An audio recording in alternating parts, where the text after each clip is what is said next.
एक कबूतर की वजह से साइंटिस्ट को यूनिवर्स की एज पता चल गई।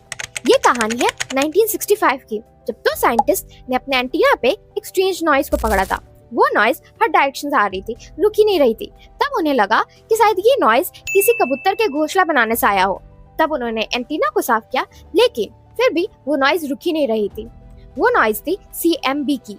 CMB मतलब होता है कॉस्मिक माइक्रोवेव बैकग्राउंड।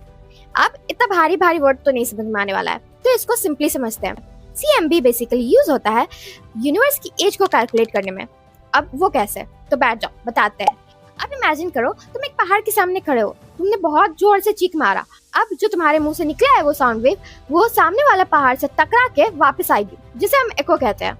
अब इसी एको की वजह से तुम अपने और पहाड़ के बीच का डिस्टेंस निकाल सकते हो कि कितने टाइम में वो साउंड वेव वापस आया, इसको कैलकुलेट करके। अब यहीं पर इस साउंड वेव को प्लेस कर दो लाइट से। अब जब बिग बैंग हुआ और यूनिवर्स बना, तो उस ब्लास्ट से भी कुछ लाइट निकला होगा।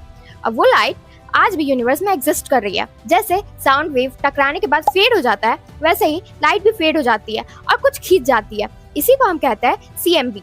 सो बेसिकली यूनिवर्स जब बना था और उस समय जो लाइट निकली थी, उसके एको को जो आज भी यूनिवर्स में गूंज रही है, उसे हम कहते हैं CMB, कॉस्मिक माइक्रोवेव बैकग्राउंड। और इसी एको को कैलकुलेट करके टेम्परेचर निकलती है, और उस टेम्परेचर को जब इक्वेशन में फिट किया जाता है, तब निकलता है यूनिवर्स की एज।